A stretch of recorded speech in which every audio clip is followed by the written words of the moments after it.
Woo! What up, what up, what up, YouTube family? Sit in the house with encouraging minds, where we say chase your dreams, chase your passion, chase your heart with all your might. You'll have haters. Don't worry about it. If you can believe it, you can achieve it. I know that. Anyways, I also believe that success leaves clues. And today, Success Leaves Clues is with Steve Knuckles, Morro Bay's Fire Chief. Thank you for being with Oh being my here gosh, with me. I can't wait to have a discussion with you. So what my video is about, what I do, is that there's people out there that want to be firefighters, especially, fire chiefs. Mm-hmm. So what I like to do is provide some value for them on how they can do that. What you love about your job, what are the pros, what are some of the tough things about the job. We could talk about some, what did you do to achieve, to even get in there? What are the stuff that some people can, because success leaves clues, right? Yeah, I like that. And if you can help my viewers, like that. man, this is what I did to become a firefighter. This is what I become, and then even to be a fire chief, that's huge. That's a big accomplishment. So that's really cool. So if you want, just how did you get started in fire department? First of all, I got started by accident. I was 18 years old. I had a whole bunch of hair. I was skinny. And I was right out of high school in the summertime, and I was hanging out with a friend who happened to be a firefighter here in the Tascadero. And he went to a fire, and I went with him. And sat on the hood of his 1967 Mustang and watched him put out this fire, this barn fire on El Camino Real by Del Rio Road.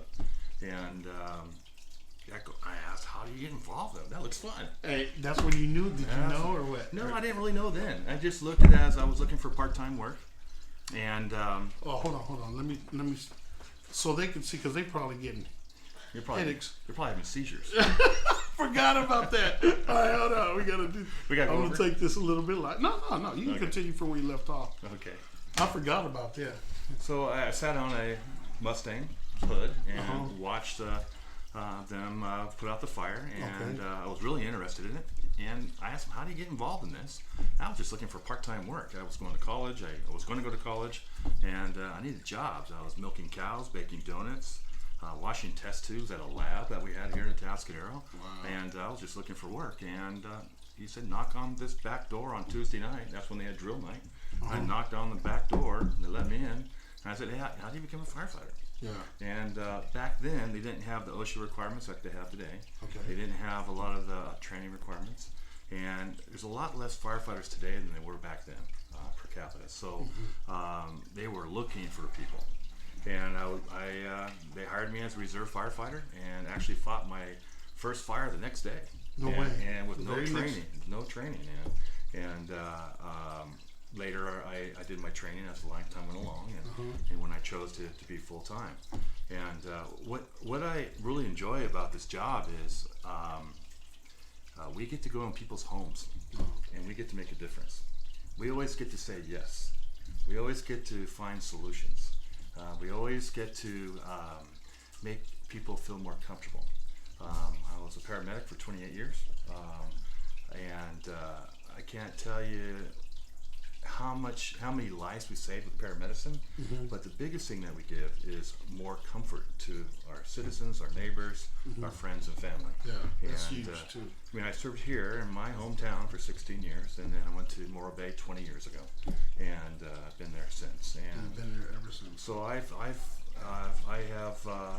even ran a call on my father here when I was here in the Tascadero. Wow. And what other job is there where you get to make a difference in someone's life, small or large, in government? And one of my favorite things that I always used to do is you go into people's homes and you're walking down the hallway to a patient's bedroom who may be having a medical emergency, and you're looking at all the pictures as you're going down the hallway.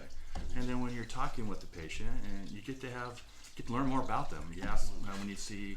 I really got a kick when I saw a lot of World War II pictures, and I would ask where they served, and got to know the patient, and that's what I really enjoyed about the job, especially as a paramedic. That I got to know the person, and a lot of times we made a difference. Sometimes we didn't, and times we didn't. At least we made friends and comforted them as much as possible, because today's firefighters, they're called all risk. So we have to, especially in Morro Bay, we have a little bit more diversity in Morro Bay than Atascadero, because we have an active ocean front, and we have over 1.25 million visitors a year. Wow. So it's a very dynamic fire department, and we have to do rope training. We have to learn how to rescue people out of trenches. We have to learn how to extricate people from vehicles, or remove the vehicle from the patient, so we can get the patient to the hospital as quick as possible. We have to definitely learn how to fight all sorts of fires, not only with structure fires but wildland fire, especially here in California. All fire departments in California participate in California Mutual Aid System. So I've been a strike team leader over the strike teams up in northern Nevada, all the way down across the border in Mexico, chasing fires. Wow. And what a great, diverse job. You get to always say yes, you always get to find solutions, and you get to go in people's homes. And that's what I love about the job. Wow, that's cool. That's huge. So Steve just gave you guys a whole lowdown, pretty much from beginning to end, why he loves what he does, when he started. So that was a big chunk, right? So for my newest YouTube guy out there, I want to be a firefighter. I want to do what you do.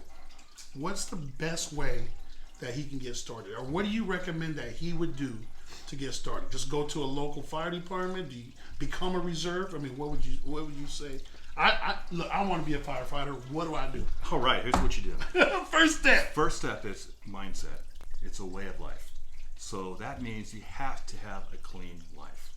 That means on social media, you got to make sure there's nothing on there that's going to make you look bad. Because when you have to go in someone's home, they have to trust you. And especially social media, is the biggest killer of firefighters right now. Really? Yes. You hear that, guys? Social media. Social media. You better be on your best behavior if you want to go to be a firefighter. Wow. And you have to have a good way of life. That's the first choice you have to make. You can't make bad decisions if you want to become a firefighter. Right. Because we have to have the trust of the public at 100% of the time. Right. So we have to have the best people possible. And then first of all, start off with your education. Today's, you have to have a 4-year degree to get a job. You have to have gone to the fire academy. You have to become an EMT. That means you have to be working someplace else before you become a firefighter.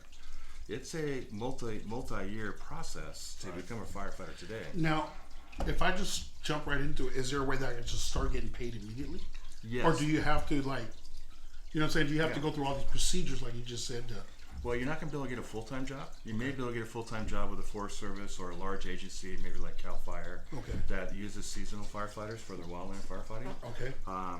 But the most important thing, that the components that I hire and other fire chiefs hire are pay folks attention, guys. This other is chiefs it. hire. So Listen up. here's the key components: that get involved with the reserve program somewhere. Now, reserve programs are dying right now because of change in Cal OSHA rules and change in society. But find a reserve component someplace. Continue your education. Get your 4-year degree. And while you're getting your 4-year degree, slip in an EMT class. Get your EMT class. Find a part-time job. Working at an ambulance service, working for an emergency room, working for a Medicare or MediQuick quick emergency rooms type stuff we have throughout all our towns. Find a job where you can work as an EMT and get used to treating patients and touching patients and be able to do the skills that you need. As you continue your education after your school, go to the fire academy. We've got a great fire academy here locally, and it's down in Lompoc, California. That's Allen Hancock College, and get your fire academy. After you get your fire academy, continue with your reserve component and take every test you can. Because it is a process. You do have to get good at it, and the best way to get good at it, you have to go do them. And then through time, if you can, go to a paramedic program after you get so many hours working as an EMT. Today, it costs so much money to hire firefighters because we have less firefighters today.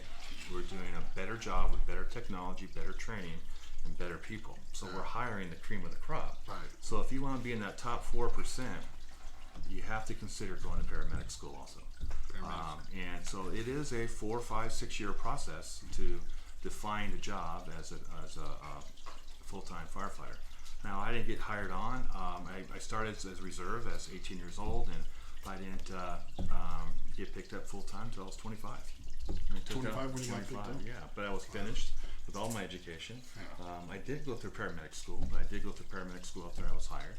And then bam, my career took off. Guys, if you see a firefighter, thank them and we can't thank you guys enough for what you do, man. Oh, I mean, these are heroes. They putting their lives out there, man. And for all you firefighters, thank you for what you do. We say that from the bottom of my heart. Thank you again, man. Because okay, I'm gonna share this story. Can I share a story with you? I was at the high school, and I shared it. I gotta say it, man. I went in there, I was like, boom! I'm kicking doors down. I had my fire extinguisher. Yeah. Pull, aim, squeeze, and sweep. I was out there. I felt like backdraft, man. Yeah. It was, my adrenaline was flowing, but we had the fire at the school, and I was able to check it out. We had the fire alarm go off, and you guys, as soon as that alarm goes off, you guys are on it, man, because they were called. They were already around, but my boy Darvell opened up the door. It was real fire, man. It started going in there. I was like, I'm getting an extinguisher because we had one the previous 4 months ago. So I went straight, got an extinguisher, came in there. I was like, boom! I kicked it. I didn't kick in the door, but I opened up the door. Sure enough, it was all over. I hit the base of it, went up the wall, and it was pitch black. All I saw was the fire lighting up, that shit going up the wall, but everything else was black. I couldn't. It was crazy. That's called free burning stage. What is it called? Free burning stage. So that's when the fire is just started, and then all the black smoke goes up to the ceiling. Okay. So it may be, getting kind of a little scientific here, but it may be like 75 degrees inside the room. So on the floor, it's 75 degrees. But up in the ceiling, it could be 300, 400 degrees. Wow. Because heat rises. Yeah. So as that heat rises, and that black smoke is unburned fuel, carbon, and carbon burns at 2100 degrees. When that carbon gets to 2100 degrees, that's when you get flashover, and that's when the atmosphere burns, and that's when there's chances are you won't have survivability in the building when you have flashover. Oh, wow. Because the 2100 degrees goes all the way to the floor. Wow. And then no one can hide from that. Yeah. So, but what you did, you saved that building. Hey! You see that? I'm ready for my helmet. Can I get my helmet? You can get your helmet. I'm gonna get my helmet right now. Hey, I'm in there. And I get a letter of recommendation or something like that? Always. Always. Hey, this thing is heavy. Yeah, it is. This thing is heavy. I like it though. This is very cool, man. And it seems and it's white, man. This is not easy to get, guys. He's put in work, believe that, to carry this white helmet, right? Well, the white helmet's a little heavier than the red helmet. Is it really? Well, just because of the rain. But I mean, to earn it though, man. You guys, I mean, this is a lot of years, guys. You don't just get a white helmet off the jump. It's a lot of years are put in there. So, man, this is really cool. This is really cool. I'm back, man. Thank you. This is cool. And he let me wear a jacket too. It's pretty cool. So, what other questions I want to ask? Son, do you have a question? What's a good question? Huh? Let me see his jacket. Now this thing, I wore this thing right now. I put this thing on, and I only had it on for 2 minutes, 3 minutes, and I was already. Man, this thing is heavy already, and I can only imagine what the tank or what is that? It's called a self-containing breathing apparatus. SCBA. SCBA, self-contained breathing apparatus. And this thing is heavy. Just the helmet and this is heavy. I can imagine with the mask and all that other stuff. You should have seen when I had hair, how much this thing weighed. He said when he had hair. This thing is amazing.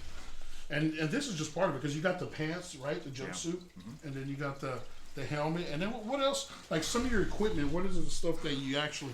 My question is, how big is that water hose that you guys? Oh, because that thing is strong, man. I was able to lift it one time. It was laying out. I was like, I can't believe how heavy the water hose is. So and you guys train with that stuff? Yes, daily. So one thing that we do in the fire service, just like in sports, it's called muscle memory. So we have to raise our ladders the same, carry the ladders the same, advance our hoses, load our hose back in the fire truck the same. So when it's 2 o'clock in the morning next Tuesday, you're doing the same thing over and over again. You're not guessing. We have a process. So we train every day. Wow. Our firefighters train 2 to 4 hours a day, and times that 365 days a year. We're constantly training. Man, I'm telling you guys, I know one thing, that I see you guys, and it's funny because I see some of you guys just running, like conditioning during the streets. Yeah. And it's crazy because you have your radio. You really at work, huh? Yeah. And you got your radio, and if you get called, you sprint back to the station. Each day, my guys are required to work out an hour and 15 minutes every day, every morning. So they do their quick checkouts, make sure their medications are correct, make sure the engines and all the equipment's on it. They go to the gym, they come back, get their uniform on, get to work. Now, do you guys do like 312s, right? You're because you really live at the station, right? Yeah. Well, not me. I drank the Kool-Aid, so I work 8 to 5. Monday through Friday. He drank the Kool-Aid. But my guys work what they call it's a Kelly schedule, okay. And it's 2 days on, 48 hours, and then 6 hours off. Wow. 2 on, 4 off. 2 on, 4 off. Yeah. And that's around the clock because you're sleeping at the station, waking up, doing. Well, just think that they live at the station 1/3 of their life. Wow. So it's a real family there. Yeah. I really enjoyed. I worked on shift for 26 years, and it was great for raising a family. It's great. It's a great job to have for that reason. What are some of the downfalls? Like, what is some that you wish, if you had a genie in a lamp, you wish you could take away this part of it, or you wish you know what's some of the stuff that? Well, it's got to be dealing with bodies, or because you guys have to deal with that stuff. I think for me that'd be horrific. But what is some of the stuff that like you dealt with that's hard for you? Do you know it has nothing to do with the job? It's time away from the family. Time away during the wildland season. I can be gone for 3 weeks at a time. Wow. And sleep around the fire line. And it is a young man's sport. And that's the hardest. The calls wise, it's just a different mindset that regardless of how horrific the scene may look, you're making a difference. Regardless. And either treating the patient or you're treating the patient's family. Say we come across a deceased person and we work them up and they just don't come back, then we go into family mode and we take care of the family. And that's the greatest part of the job, is that making difference on people's worst days. Wow, that's rewarding too when you Yeah. come in there. So I can't think of one bad. They're doing budget reports. Oh yeah, that's the paper. Ain't paperwork. Ain't nobody like paperwork. But it's just it's if I can convince anyone to even look at the fire service, and I'm gonna be honest, a lot of the kids at the high school, a lot of the kids on the football team that I deal with, I think I recruit all the offensive line because they're hard. Not only is he a fire chief, but he also helps with the football team. He does so much in the community. It's unbelievable. He got a heart for people and helping people out. But I just love. I probably have helped out well over 100 kids, trying to guide them to the fire service, because just like any job, we need to have good men and women in the fire service. And, so I encourage anyone who wants to get in the fire service, go find a mentor, go find someone in the fire service, go knock on the back door of your local fire station and ask them, how do I get involved? And just to recap on it is that you got to get your education, because we need well-rounded people in the fire service. We need to have people that understand the world around them, the people around them, the diversification around them. We need people that are already trained coming in the job, because you're competing against people that already have their paramedic license and also the fire academy. You got to get that. And then get involved with the reserve component. Now, I know they're far and few between, but go find them. If you have to go move, and get involved with the reserve component. I have, in my department, I have 20 reserves. 20 reserves? All young kids, all of them want jobs. So you hear that? They're all working hard. They're all doing the plan to get to hire. And I just offered a job yesterday to one of my reserves, a full-time job. We had an opening, and he had a 4-year degree. He went and got his education. He went to the fire academy, did well. He was one of our reserves, did well as a reserve, and I just offered him a job to start his 30-year career. Wow, that's cool. See, it's hard work, but it's worth it. Oh my gosh, I can't imagine doing anything else. It's rewarding. It's worth it. Wow, that's amazing.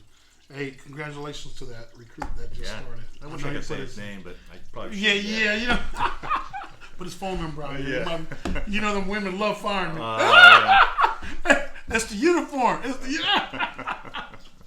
Hey, well, you know, that's pretty much it. Thank you, Steve. I appreciate you coming out here doing this interview for me. Guys, I hope that provided some value, some takeaways that you can take from it. Like he said, join a reserve program, right? Mm-hmm. Be out there, join the paramedics, right? EMTs. Get your education. Get the education.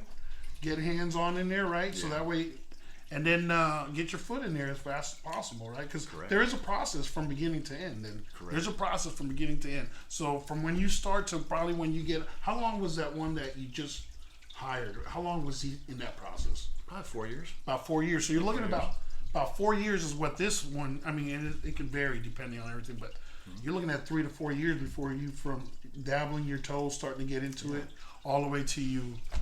And even before he even considered it, he already was going to school for his 4-year degree. Okay. And then he got his EMT for a job. Basically, you can get a part-time job as an EMT. See that? Part-time job EMT. And then he got hooked into the fire service. Wow. And then became one of our reserves. Did very well. Did very well in the testing process. That's good. And hired him. There you go. Yeah. There it is, guys. Well, I hope that provides value. Again, thank you, Mr. Knuckles. Oh, thank you for what you do, man. Man, I love it. You know, you're so good with the kids. I love it. I love doing this. I hope this provides value. Guys, I'm going to say my outro one more time, guys. I wish you all the best and great success. Until we see each other again, God bless. Take care, guys. Talk to you soon.